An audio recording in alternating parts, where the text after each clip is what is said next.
Hi folks, so I wanted to make another Armada list for you this day. I had really hoped that the fleet builder that I used would have been updated to include Wave 7, but it hasn't yet. I also haven't gotten my Wave 7 ships yet. They have been shipped, so they should be on their way to me. So I'm just gonna go with a Wave 6 fleet that I won a tournament with. Now, it has its problems, but it's a really fun fleet to play with. So I'm going to go ahead and give it a name. I'm going to call this Vader's Fist. Then we're going to use Darth Vader. And we're going to start with the first Imperial II class destroyer.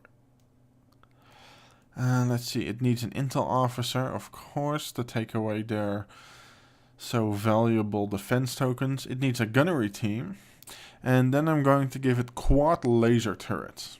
Now you might think, that upgrade doesn't seem that good, but if you are facing a dedicated squadron list, it really starts to add up, and it was really nice in several games. Electronic countermeasures, because it's so important for a ship like this. And just to give you an idea, I don't need ion cannons.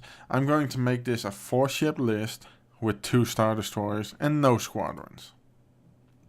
I'm going to take XI7 turbo lasers to cut through their defense tokens. And then I'm just going to double the amount of Imperial II class Star Destroyers that I have. Then I'm going to take a Gozanti class cruiser, give it a comms net, and that's it. And then double that. So we have a 10-point initiative bid, that's pretty decent. And we have 2 immensely powerful Star Destroyers. It's a lot of fun to play this list. It definitely has its problems. And even with the quad laser turrets, it can really take a beating from squadron lists. That said, I still want a tournament with it. You just have to get in there and obliterate the enemy. My biggest problem playing this fleet is keeping your Star Destroyers together.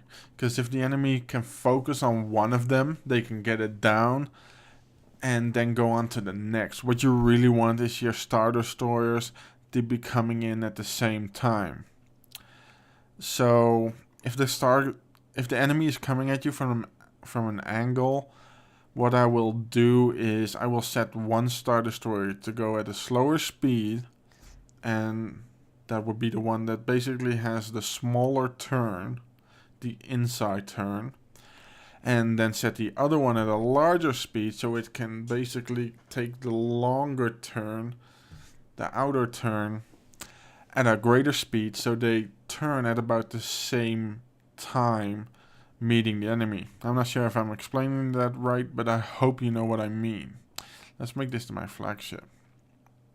And yeah, I won a tournament with that the first time I brought it. Then the second time people are kind of adjusted to it, and I ended up not doing that great. Somewhere in the middle. Let's see, as for objectives, it's kind of hard. I take a large initiative bid with this because it's really nice to be first player with these big ships.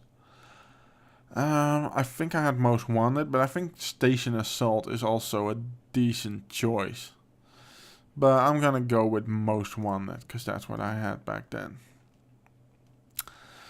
For the yellow one, I really think fire lanes is just the best one. Because you can just do so much. You can have so many dice on these fire lanes that you get so many points.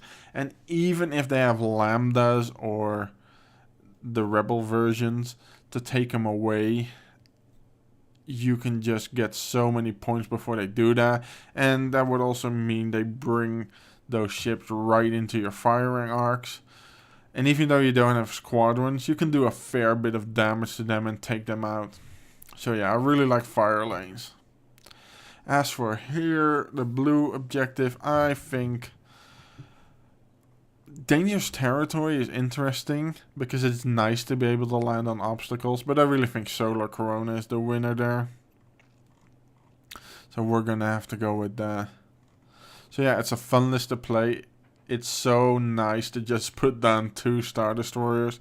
You do have a definite disadvantage with deployment.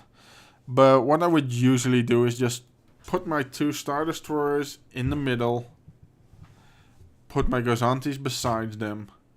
And just deal with whatever the enemy does. If you're in the middle, you can usually fly your Star Destroyers in the way that you need to. I usually do a navigate on the first turn, and if they pick one side to try and come at me from that side, that's when I do that thing where the inner turn Star Destroyer will slow down to speed 1, the other one will jump up to speed 3, and then they can go together to meet the enemy. So yeah, it's a fun list. I definitely recommend you try it. And let's see if it's legal. It's legal. Yeah, that's it. Thanks for watching. If you have any comments, please leave them. And hope to see you next time.